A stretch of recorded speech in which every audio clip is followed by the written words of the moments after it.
안녕하세요. 고준혜 씨의 TV입니다. 구독과 좋아요 부탁드립니다. 옛날 후미진 한영 변두리의 어느 주막 복로방에서 늦은 밤이 되도록 자기 주장을 서로 내세우느라 사내들의 언성이 높아졌다 낮아졌다를 반복하였다. 이보게 내가 말하지 않던가? 조상의 묘죄를 잘 써야 후손들이 발복하는 것일세. 뭔 그런 소리를 다 하나? 액땜을 하고 송굿을 해야 발복하는 것이지. 허참, 별 시덥지 않은 소리들 하는가? 어찌 그게 조상 묘자리니 송굿 탓이겠는가? 다 자기 할 탓이지. 툭하면 모든 결과의 원인을 내가 아닌 다른 곳에서 찾으려 드는지 우원 알다가도 모르겠네. 이렇게 말싸움인 듯 아닌 듯 대화를 이어가는 이들은 장안에서 이름난 지강과 박수무당 그리고 점쟁인데 낮에 함께 성 밖에서 일을 보고 하룻밤 같이 주막에 머문 것이다. 결론이 나지 않을 대화는 점점 더 길어지니 피곤함에 내일을 기약하며 잠을 청했다. 다음 날 각자 집으로 떠나기 전에 주막 평상에 모여 앉아 아침 식사를 하고 있었다. 그러던 중에 주막 한쪽에서 아궁이에 불을 지피는 총각이 눈에 띄어 점쟁이 사내가 주모에게 물었다. 여보시오 주모, 아궁이 앞에 남루한 옷차림의 총각은 누구요? 꼭 거짓골이 따로 없구먼. 아예, 저 총각은 요 앞다리 아래 초막에 사는 총각인데쇼. 대여섯 해 전에 이 동네로 흘러들어와서 동냥이나 허드렛 일을 하며 긴 일을 때우는 거짓총각입니다요. 주모는 거짓총각의 고향이 어디인지 이름이나 정확한 나이조차 모르지만 심성은 착하고 시킨 일은 똑부러지게 하는 총각이라며 혀를 끌끌 찼다. 총각을 유심히 바라보던 점쟁이는 겸상한 동행들이 들릴 정도로 말했다. 어허, 관상은 기골인데 어찌 이런 생활을 하는 게지? 모르긴 해도 조상들이 묘를 잘못 썼을 걸세. 아닐세. 저 총각은 선대에서 송굿을 안 해서 그런 거네. 점쟁이는 총각이 안 됐다는 생각이 들자 산통을 들어 점을 친 후에 정계를 읽더니 동행들에게 내기를 하자고 했다. 이보시게들, 저 총각을 1년 내에 기한 몸으로 되돌릴 수 있다는 정계가 나왔는데 어째 내기를 해보지 않을 텐가? 아니 여보게, 이미 엎질러진 물인데 무슨 수로 그리 한다는 것인가? 자네 말대로야 된다면야 내 크게 한턱 내겠네. 다른 동행들이 비웃으며 내기에 응하자 점쟁이는 총각을 불렀다. 여보게, 내 자네에게 발복할 정계를 하나 일러줄 테니 들어나 볼 텐가? 아유 어르신, 보시다시피 제가 복채를 낼 형편도 아니 되는데 어찌... 아닐세. 내 자네 아침 끼니를 해결해 줄 테니 내 말을 한번 따라보게나. 세상 일이 뭐든 생각만으로는 안 된다네. 먼저 행동으로 옮겨야 굴러다니는 복도 잡는 거라네. 이리 말하여 점쟁이는 총각에게 호리병에 물을 가득 담아 남쪽으로 10리 밖에 있는 언덕으로 가라고 했다. 거짓 총각은 별 시덥지 않은 일이라고 반신반의했지만 아침 끼니를 해결해 준다니 따르기로 했다. 점쟁이와 그 일행은 거짓 총각에게 단단히 얘기를 하고 각자 집으로 향했으며 거짓 총각은 간만에 제대로 된 아침 끼니를 한 후 한숨 늘어지게 자고 일어나 점쟁이가 일러준 대로 보리병에 물을 가득 담아 남쪽으로 향했다. 한 10리쯤 가니 해는 이미 중천에 떴고 가파른 언덕을 오르니 더위에 갈증이 나기 시작했다. 거짓 총각은 더위를 잠시 피하려고 언덕 위 그늘을 찾아 주변을 살폈다.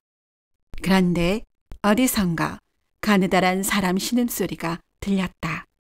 놀란 마음에 급하게 소리를 찾아가니 언덕 아래 경사면에 사람이 쓰러져 있는 것이 보였다.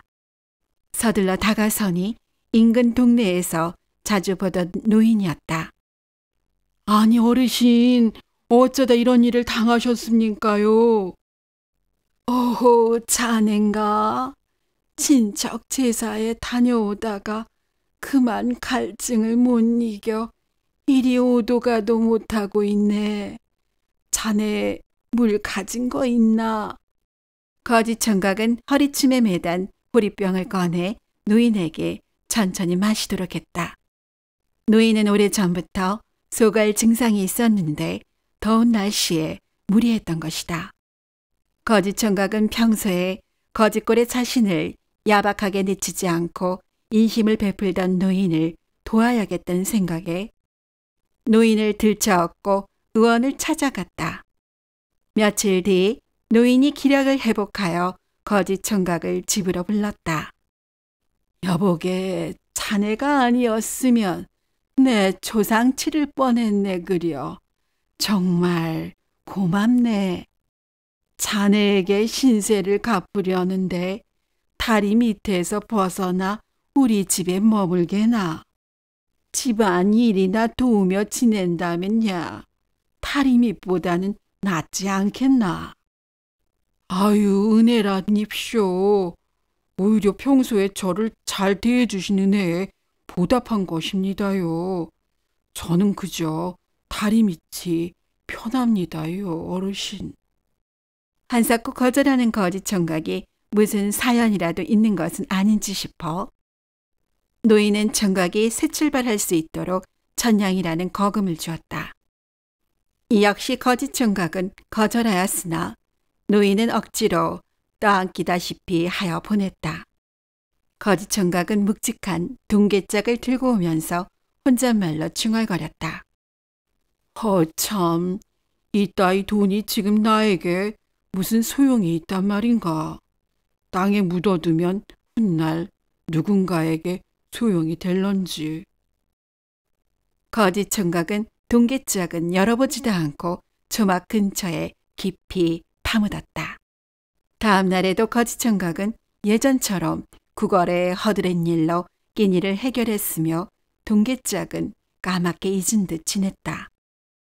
그러던 어느 날 구걸을 한 후 다리 밑 초막으로 향하는 중에 강물에 밀려온 듯 강가에 사람인 듯한 형체가 엎어져 있었다. 거지총각은 익숙한 광경인지라 에휴, 또 불쌍한 사람이 하고 속으로 되뇌이면서 시신이라도 수습해줘야겠다는 생각으로 다가갔다. 그런데 거지총각은 쓰러져 있는 사람이 비록 강물에 쓸려왔다지만 너무나 고운 모습에 댕기머리 처녀라 흠칫 놀랐다. 도리를 다해야겠다는 생각에 처녀를 옮기려 손을 대니 아직 미약하나마 온기가 느껴졌다. 거지총각은 급히 서둘러 처녀를 받쳐들고 자신의 초막으로 옮겨 사흘 밤낮을 꼬박 지새며 처녀를 정성껏 보살폈다. 날째 되는 아침 거지총각이 지쳐 잠든 사이 누군가가 흔들어 깨우는 것이다. 눈앞에 수척하지만 어여쁜 처녀가 앉아있자 총각은 화들짝 놀라 뒤로 물러앉았다. 저 도령께서 저를 구해주셨는지요? 고맙습니다. 아니, 그것이... 거지총각은 어색한 듯 돌아앉아 처녀에게 지난 상황을 말해주었다. 저 댁이 어디신지 말씀해 주시면 데려다 드리겠습니다. 이 말에 처녀는 연신 고개 숙이며 고맙다는 말을 하면서 끝없는 눈물을 흘리기 시작했다. 거지총각은 우는 여인을 보니 안타까운 마음도 들었지만 뭔가 우여곡절이 있겠다 싶어 가만히 말없이 기다렸다. 한참의 시간이 흐른 후 처녀가 눈물을 참으며 말을 꺼냈다. 생명의 은인 앞에서 이런 모습을 보여 죄송합니다. 저는 이제 아무데도 갈 곳이 없답니다. 이어서 처녀는 자신의 사연을 털어놓았다. 처녀는 멀리 떨어진 마을 박씨성의 향반의 외동딸인데 부모님이 계질에 걸려 병고안하느라 가산을 탕진하고 장례를 치르느라 급전을 쓰는 바람에 빚을 져 반려가는 신세가 되었다고 한다. 처녀는 끌려가는 도중에 그러한 운명을 받아들일 수 없다는 생각 끝에 벼랑에 몸을 던진 것이라 했다. 거짓 청각은 처녀의 처지가 딱하게 여겨져 빚진 돈이 얼마나 되는지 묻자 100냥 남짓 된다고 말하니 그깟 100냥 때문에 이리도 삶이 기구해졌구나 하는 생각에 결심한 듯 근처에 묻어둔 동계짝을 꺼내와 처녀 앞에 내려놓았다. 낭자, 이 돈이면 빚을 갚고도 남을 겁니다. 나머지는 생활을 꾸려나가는데 쓰십시오. 이를 본 처녀가 깜짝 놀라 연유를 물으니 거짓 청각은 동네 부자 노인의 생명을 구한 보답으로 받은 것이라 말했다. 이렇게 말한 후 거짓 청각은 끼니거리를 마련하기 위해 국어를 나갔다. 끼니거리를 구한 청각은 초막으로 돌아오면서 처녀가 동계짝을 갖고 갈 길을 갔을 거라 생각하며 거적으로 된 초막문을 걷어올렸다. 거짓 청각은 초막 안이 말끔해진 것을 보고 놀랐으며 다소곳이 앉아 자신을 기다리고 있는 처녀를 보자 놀란 눈이 더 둥그레졌다. 거짓 청각이 들어오자 처녀는 큰절을 올리며 말했다. 도령님, 비록 제가 양반가의 여식이오나 사고무친이요 고립무원의 처지입니다. 제 생명의 은인이신 도련님의 평생 반려가 되고 싶습니다. 부디 허락해 주십시오. 생각지도 못한 처녀의 말에 당황한 거짓 청각은 급히 초막 밖으로 나왔다. 한참을 서성이다 뭔가 결심이 선 듯 초막 안으로 들어가 처녀에게 자신의 사연을 이야기했다. 낭자, 내 그대의 뜻을 잘 알겠소만 저는 세상에 이름 석자를 드러내놓고 살 수 없는 도망자 신세랍니다. 살짝 놀란 듯 자신을 쳐다보는 처녀를 향해 거짓 도령은 세세한 속내를 털어놓았다. 거짓 청각은 본디 재판서의 막내 아들인데 조정내의 권력암투로 영모에 몰려 멸문지화를 당하고 소란 속에서 몰래 도망을 쳐 신분을 속이고 지내고 있다고 했다. 당시 나이가 어려 극형은 면하고 관노로 끌려갈 처지였지만 한동안 찾는 듯 하다가 10년이 다 되어가는 지금은 잊혀진 듯 하다고 했다. 거짓 청각은 한양에서 더 먼 지방으로 내려갈까도 생각했지만 어딘지 모를 행사하신 부모님께서 묻히신 한양을 떠날 수 없었기에 신분을 속이고 거지로 살아왔다는 것이었다. 말을 마치며 거짓 청각의 눈에서 굵은 눈물이 흘러내렸다. 박씨 처녀는 거짓 청각의 처지도 너무 기구하다는 생각에 함께 눈물을 흘렸으며 잠시 후 거짓 청각을 다시 설득했다. 도령님, 우리 두 사람의 운명이 기구하지만 하늘이 내린 인연으로 우리가 이리 한자리에 앉아있는 것 아니겠는지요. 우리 둘이 부부가 되어 서로 의지하며 기구한 운명을 헤쳐나가 보아요. 박씨 처녀가 이리 말하니 거짓 총각 최도령은 자기도 모르게 용기가 생겨났고 박씨 처녀의 손을 꼭 잡았다. 두 청춘 남녀는 둘만의 언약을 정화수 앞에서 하늘에 고해 부부가 되었다. 며칠 후 아내는 동계짝에서 돈 일부를 꺼내어 자신의 빚을 갚고 새로 살 방도를 찾기 위해 고향으로 떠났다. 섣불리 초막을 떠나기 어려웠던 남편은 홀로 길을 나선 아내가 몹시 걱정이 되었으나 기다릴 수밖에 없으니 날이 갈수록 초조함이 더해갔다. 보름 가까이를 기다리던 중에 다리 위에 가마 두 채가 멈췄다. 잔뜩 경계하며 살펴보니 가마에서 양반가의 부인이 내리는데 다름 아닌 아내였다. 남편 최서방은 아내를 반갑게 맞았다. 어허, 어찌 이리 오래 걸린 것이오. 한참을 기다렸소. 서방님, 고향에 내려가 빚을 갚고 살림 장만하느라 이리 오래 걸렸어요. 어서 이 옷으로 갈아입으세요. 남편 최서방은 아내가 준 양방복색으로 갈아입으니 옛 생각에 감회가 새로웠다.